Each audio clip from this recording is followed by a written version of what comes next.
Jadi Bapak Ibu terkasih yang bersuka cita, saya pengen semuanya buka kamera sambil lambaikan tangan. Kita katakan shalom, shalom. Halo. Iya, ini dia Bapak Ibu yang mungkin baru saja melihat ini apa sih ini BW. BW ini adalah renungan pagi yang diadakan dan ya memang sebagian ada yang belum buka kamera, sebagian ada yang sudah buka kamera, tapi yang pasti kami semua adalah orang-orang yang kita semua adalah orang yang membuka hati untuk kebenaran firman Tuhan setiap pagi. Amin Bapak Ibu. Untuk itu Amin. mari sama-sama kita satu dalam doa, yuk kita berdoa. Tuhan Allah Bapa kami, Allah Roh Kudus, pimpinlah hati kami, pimpinlah pendengaran kami, dan pimpin juga hamba-Mu dalam menyampaikan isi hati-Mu ya Tuhan. Pesan Tuhan yang secara singkat hamba sampaikan akan berguna bagi kami semua, berguna bagi setiap langkah hidup kami. Tuhan Yesus yang akan selalu menolong kami dan menjaga kami. Terima kasih ya Bapa untuk setiap hal yang telah Engkau izinkan, dan pagi hari ini saat ini dimanapun kami berada, apapun keadaan kami mau mendahulukan dan mengawali setiap hal datang kepada Tuhan terlebih dahulu. Maka semuanya ditambahkan kepada kami. Bapa kami di dalam surga, dikuduskanlah namamu, datanglah kerajaanmu, jadilah kehendakmu di bumi seperti di surga. Berikanlah kami pada hari ini makanan kami yang secukupnya, dan ampunilah kami akan kesalahan kami, seperti kami juga mengampuni orang yang bersalah kepada kami. Dan janganlah membawa kami ke dalam pencobaan, tapi lepaskanlah kami daripada yang jahat. Karena Engkaulah yang empunya kerajaan dan kuasa dan kemuliaan sampai selama-lamanya. Amin. Amin. Puji Tuhan Bapak Ibu sekalian. Haleluya. Puji Tuhan ya. Kita mau siap-siap menaikkan pujian Bapak Ibu. Pujian apa yang akan kita naikkan pada pagi hari ini? Ini adalah pujiannya.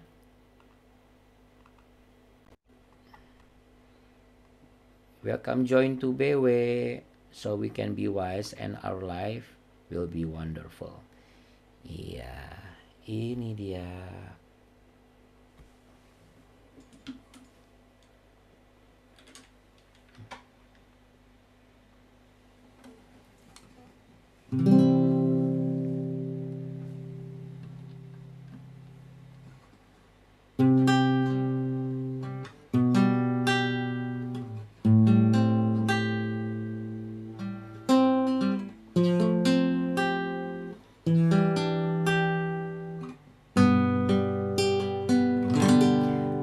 Bapa surgawi, ajarku mengenal betapa dalamnya kasih-Mu.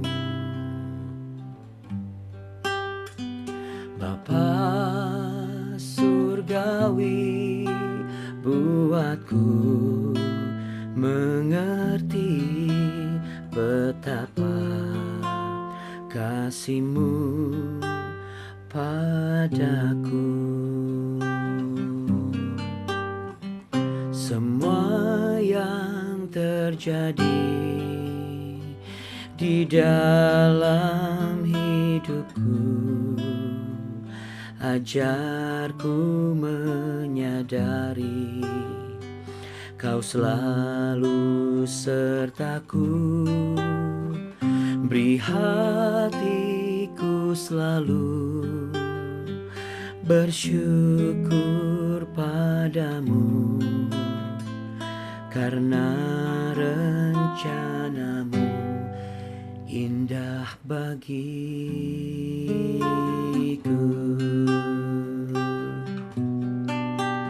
Haleluya Tuhan, ajarku untuk mengerti, ajarku untuk mengasihi.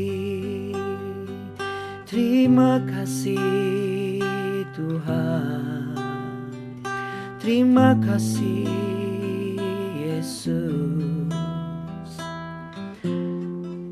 Terima kasih Bapa, kami anak-anak-Mu.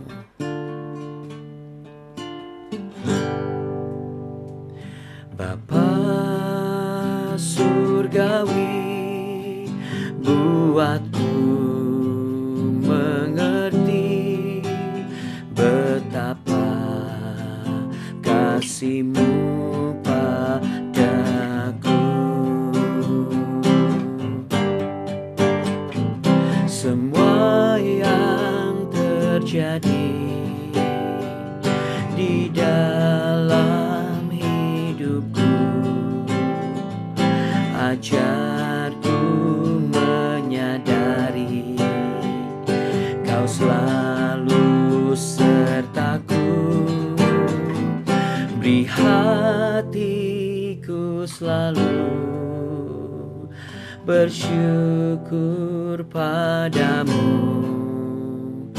karena rencanamu indah bagiku.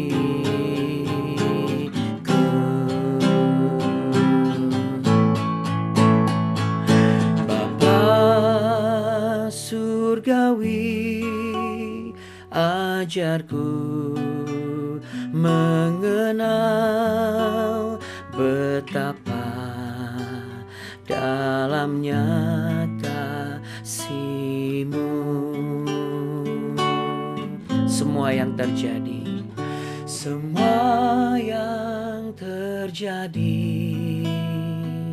di dalam hidupku,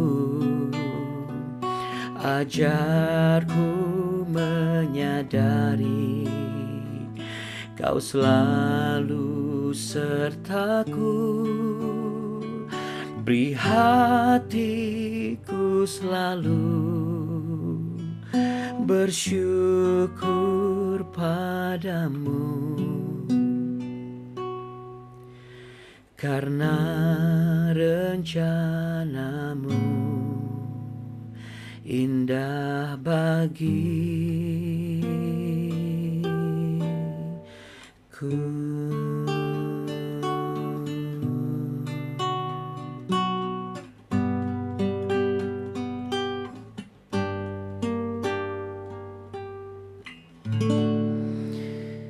Haleluya, terima kasih Bapa.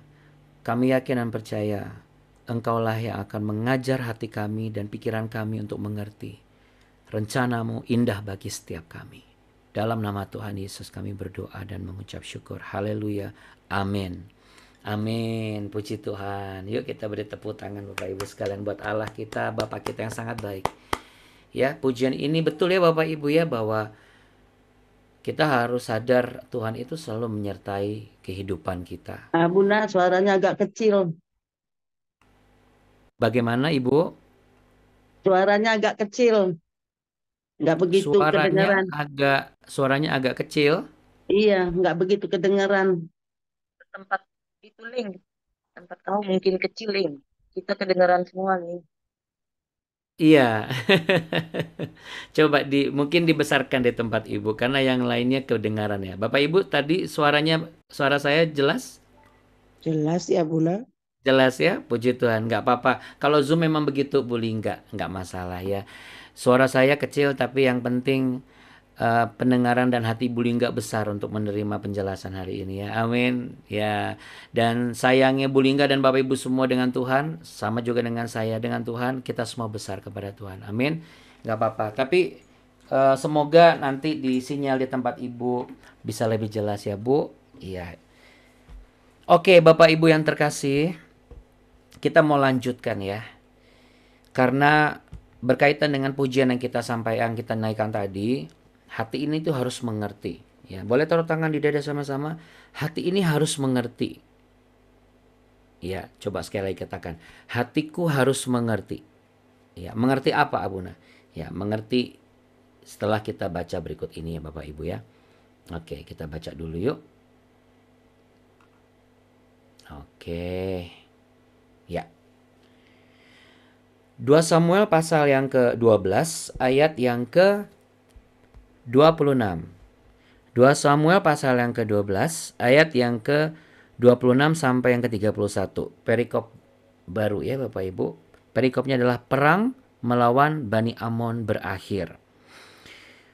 Yoab berperang melawan Raba, kota Bani Amon, dan ia merebut kota kerajaan. Lalu Yoab menyuruh orang kepada Daud dengan pesan, "Aku berperang melawan kota Raba dan telah merebut pula kota air.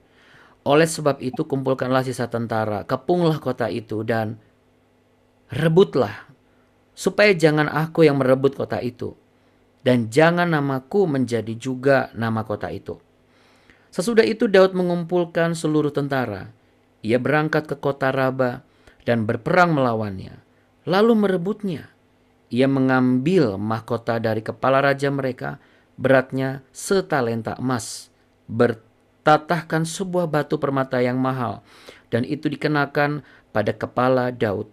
Juga diangkatnya banyak sekali jarahan dari kota itu. Penduduk kota itu diangkutnya dan dipaksanya bekerja dengan gergaji, penggerek besi dan kapak. Juga dipekerjakannya mereka di tempat pembuatan batu bata.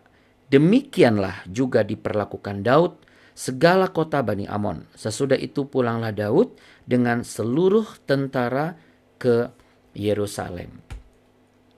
Bapak Ibu sekalian, hari ini mengakhiri pekan kita ya, karena ini tepat hari Jumat.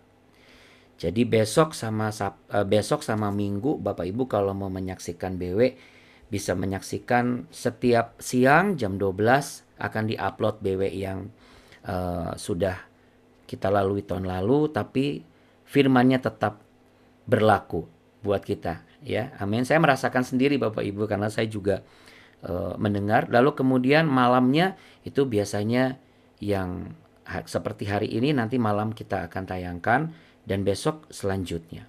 Bapak Ibu yang terkasih, apa hubungannya dengan penayangan BW? Maksudnya begini. Terkadang kita sulit untuk mengerti dan memahami apa yang harus kita kerjakan sebagai bawahan.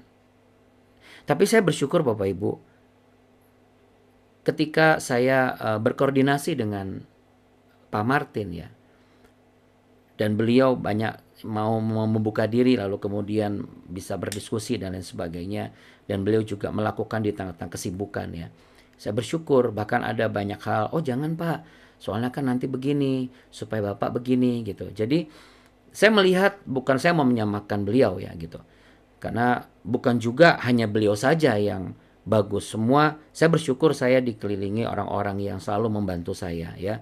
Bukan hanya kalau Abuni kan satu bagian dari saya. Kalau saya mengatakan saya udah mewakili Abuni dan anak-anak dan keluarga saya. Tapi kalau bicara mengenai pekerja atau yang kami pimpin dan yang berada di bawah pimpinan, ini tidak mudah Bapak Ibu. Ya, tidak mudah. Kenapa?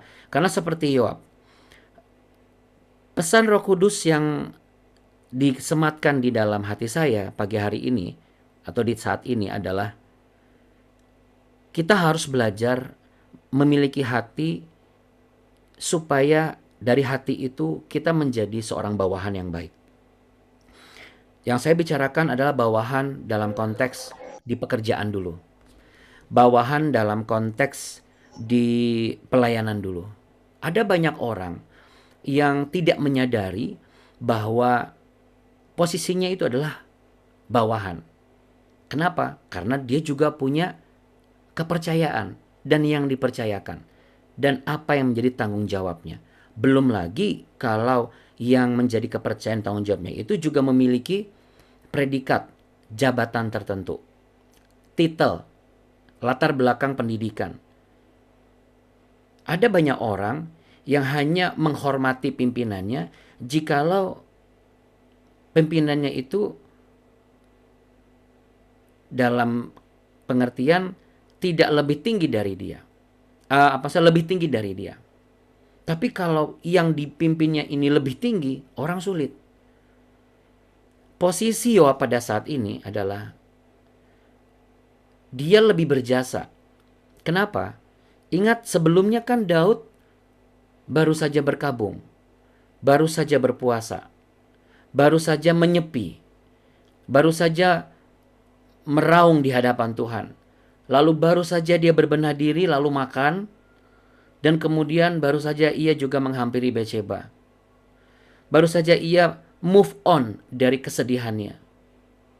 Berarti pada posisi itu Daud mempercayakan seluruhnya, mendelegasikan visinya, misinya kepada Yoab. Tapi Yoab sungguh pribadi yang sangat tahu diri. Dari mana kita tahu? Yoab bisa saja ketika ia sudah mulai melawan kota Raba, ya, bisa saja dia mengatasnamakan Daud, dia habiskan kota itu. Tapi di zaman itu, siapapun yang berhasil menumpas satu kota dan mengalahkan raja tertentu, maka kota itu akan dinamakan sebagai yang menumpasnya gitu. Dan sudah barang tentu dia memprediksi nanti nama saya nih yang akan disematkan. Yang kedua, saya melihat bahwa ada satu itikat baik dari seorang Yoab. Dia tidak memerlukan diksi atau perkataan yang sifatnya engkau adalah raja, berperanglah bersama dengan kami misalnya gitu, enggak. Tapi ia memberikan sebuah arahan. Jadi bawahan yang baik sebenarnya ternyata bisa juga untuk mengingatkan kepada atasannya yang memimpinnya. Ketika misalnya atasannya ini visinya sudah mulai enggak on target. Kan Daud sempat enggak on target karena dia tidak berperang. Makanya dia akhirnya melakukan hal yang tidak tepat. Ini di luar dari konteks Yoab mengerti apa enggak. Jadi berarti Yoab itu linear, tegak lurus kehidupannya dengan visi yang dipegang oleh Raja Daud. Makanya ketika Raja Daud tidak ikut perang, Yoab itu masih bisa melaksanakan tugasnya dengan maksimal. Jadi seringkali kita terjebak ketika atasan kita mengangkat kita sebagai bawahannya. Lalu begitu tanpa atasan kita tidak mengerjakan tugas itu. Karena banyak orang begitu kan. Sudah diangkat, terus yang mengangkat ini pas lagi nggak ada, ini bukan tanggung jawab saya. Lalu kalau ada persoalan dalam pekerjaan kita tidak mengerjakan secara maksimal. Padahal sebenarnya masalahnya adalah apa? Karena dia bukan sebagai seseorang yang punya visi yang sama seperti yang menjadi atasannya itu. Seorang bawahan yang baik, Bapak Ibu, adalah seseorang yang dia tahu betul kalau sesuatu yang menjadi pekerjaan dia, dan kalau pekerjaan dia atau pelayanan dia atau tugas dia itu bermasalah, dia akan melihat bahwa ini yang akan disalahkan adalah pimpinan saya. Berarti dia akan bertindak hati-hati, bukan bertindak gegabah. Dia akan selalu berusaha untuk merepresentasikan demi menjaga kehormatan atasannya. Tapi sekarang kan rata-rata nggak begitu. Rata-rata justru, mumpung atasannya, kalau perlu saya kasih tahu nih atasan saya tuh nggak benar sebenarnya. Malah dia sengaja gitu. Dia bikin panggung sendiri.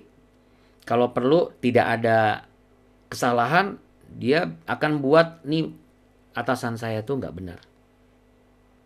Tapi saat ini Allah Roh Kudus meletakkan sesuatu di dalam hati saya dan saya melihat bahwa berarti ini akan menjadi sesuatu yang bisa kita gunakan sebagai latihan kita dalam kita menjalani hidup di bawah tuntunan Allah yang hidup, Yesus Kristus sebagai pimpinan kita. Betul nggak? Kita kan bawahannya. Kita adalah hamba-hambanya. Yang namanya hamba kan gak boleh melebihi atasannya. Kalau kita sadar akan hal itu, maka kita pun juga tahu betul dan sadar posisi kita sebagai anak, sebagai menantu. Apa faedahnya?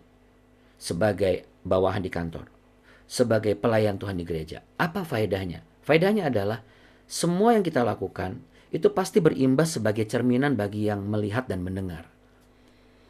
Jadi kalau kita melakukan sesuai dengan porsinya, kita tahu batasan di mana bahwa, oh iya, saya sebagai bawahan dalam konteks memang saya nggak boleh melebihi ini.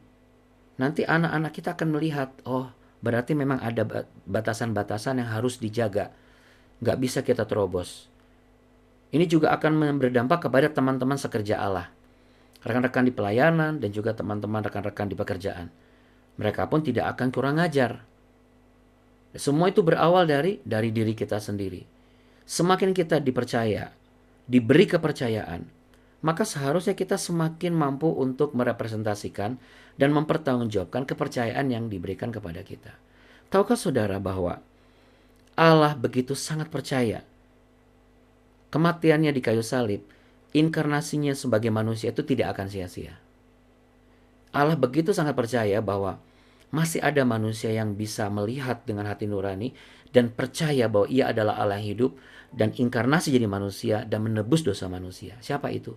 Saudara dan saya. Mari kita menjadi bawahan yang baik.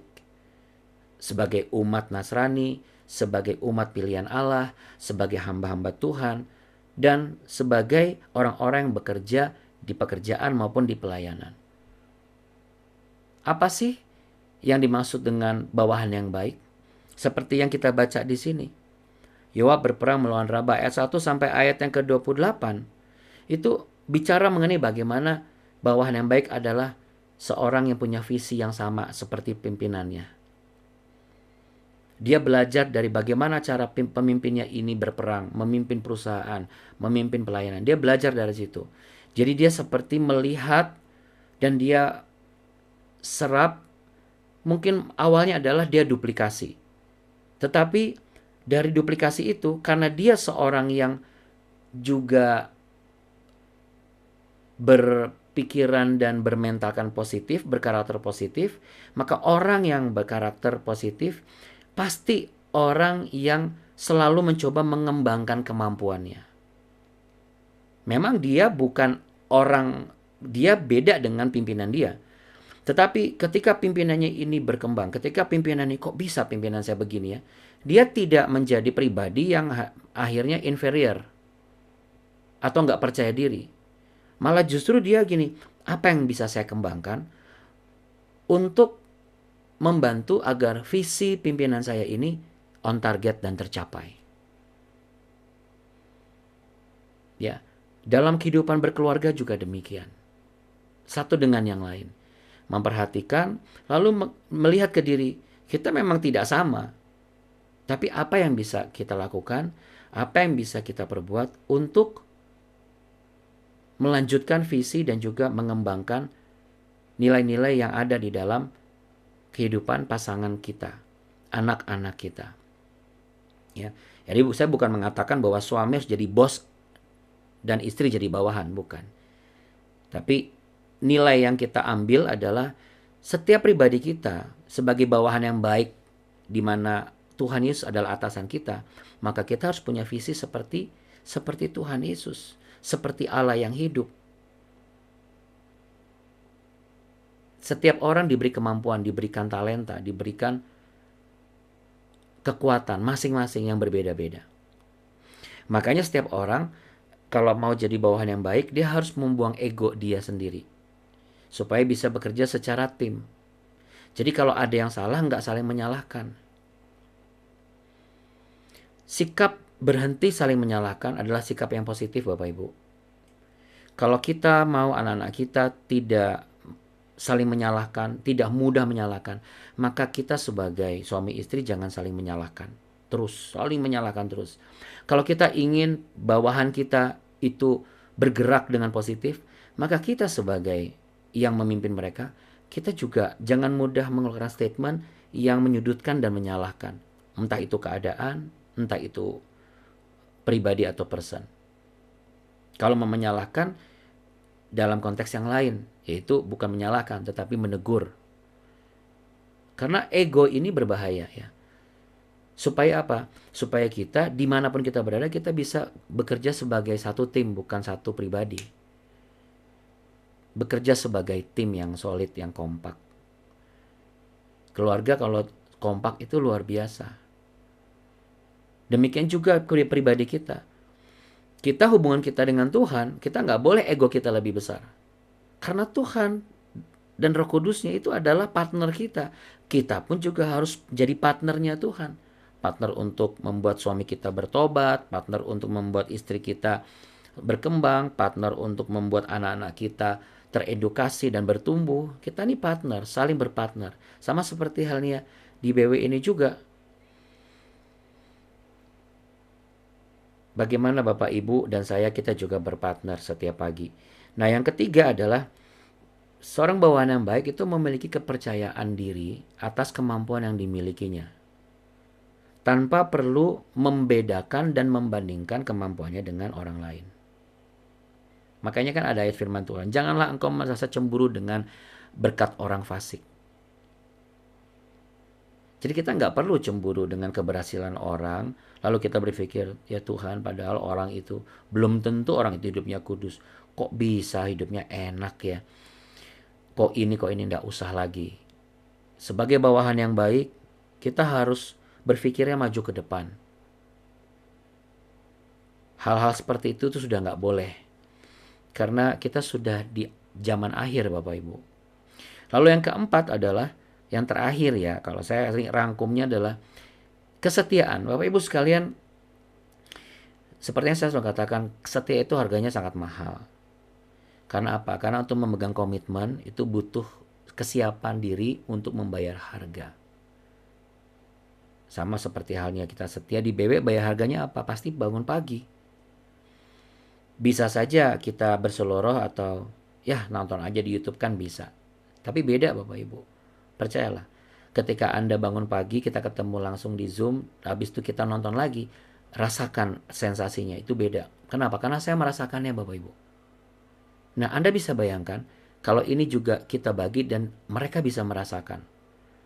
Cepat atau lambat, mereka juga akan dilawat Tuhan.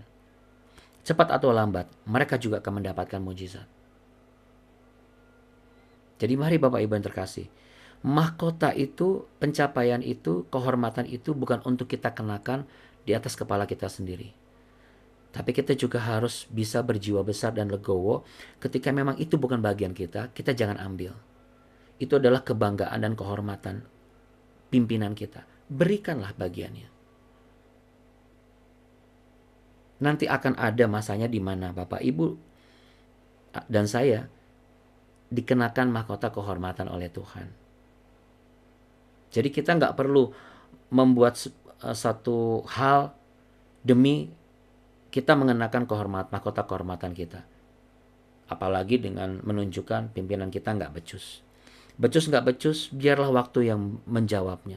Waktu yang membuktikannya. Kita jangan terjebak menjadi orang yang membuka aib orang lain. Karena belum tentu kita pun juga sudah benar apakah pribadi kita ini benar atau aib jangan-jangan dalam pelayanan, dalam pekerjaan, dalam rumah tangga. Apalagi dalam hubungan pribadi kita dengan Tuhan di tengah orang-orang yang masih banyak belum percaya dan banyak yang murtad.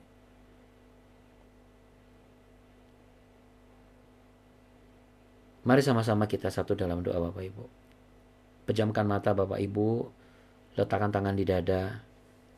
Izinkan saya mendoakan Bapak Ibu semua. Dengan menyebut nama Allah yang hidup, Yesus Kristus, Alfa Omega, yang awal dan yang akhir dan yang hidup, yang memegang kunci kerajaan surga dan kunci kerajaan maut.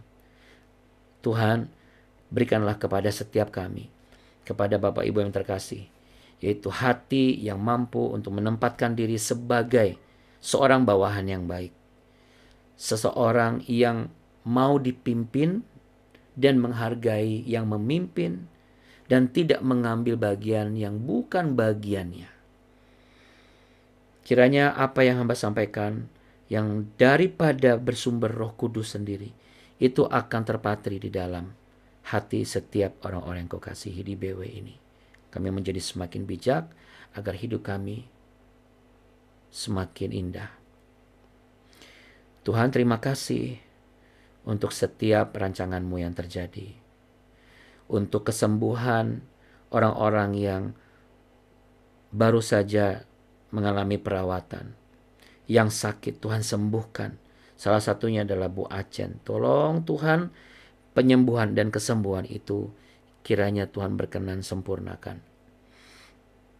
Dan beri kekuatan kepada beliau. Berkati juga suaminya. Bagaimana kerinduan keluarganya, saudara-saudaranya, agar Bu Acen dan suaminya boleh mengenal dan menerima Yesus Kristus sebagai Tuhan dan Juru Selamat. Dan berkati juga pekerjaan demi pekerjaan, perencanaan demi perencanaan, rumah tangga, bahkan program untuk mendapatkan keturunan. Tempat di mana kami tinggal, kota-kota kami, tempat di mana kami melayani, tempat di mana kami bernaung sebagai warga negara. Dari Sabang sampai Merauke, yaitu Indonesia. Kiranya Tuhan merawat semua ini Tuhan, oleh kasih setiamu. Dan bawalah kami terus masuk ke dalam kasih karuniamu, agar berkat-berkat itu tercurah, dan hikmat-hikmat surgawi itu terpatri dan memperbarui kehidupan kami. Bapak Ibu sekalian, terimalah berkat damai sejahtera cinta kasih Tuhan yang dilimpahkan kepadamu. Tuhan Yesus memberkatimu berlimpah-limpah. Tuhan Yesus menyertaimu dan mengurapimu dengan kasih karunia yang tidak terbatas. Tuhan Yesus menghadapkan wajahnya kepadamu untuk memberimu kehidupan dan rencana yang indah pada waktunya. Tuhan Yesus akan selalu berada di depanmu, di belakangmu. Malaikat-malaikatnya akan diperintahkannya untuk menjagamu. Dan kiranya Tuhan Yesus melimpahkan Roh Kudus-Nya kepada setiap kita, agar kita mampu menjadi orang yang memiliki visi, mempertahankan visi itu, dan juga kita mampu mengalahkan ego kita. Dan kita juga percaya diri karena kita punya talenta dan hal yang tidak disamakan dengan orang lain.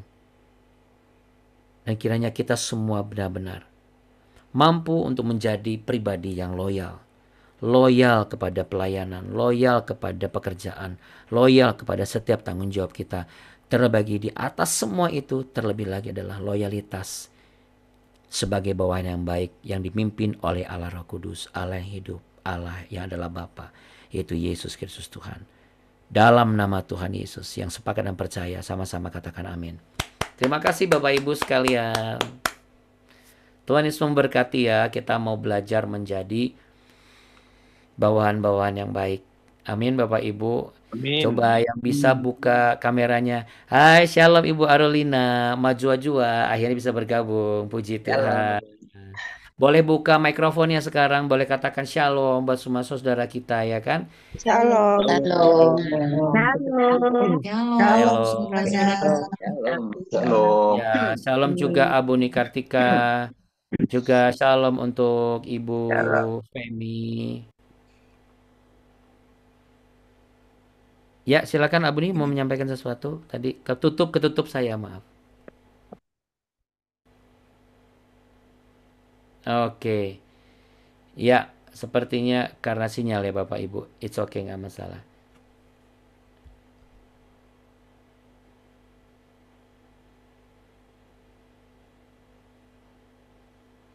Baik Bapak Ibu yang terkasih.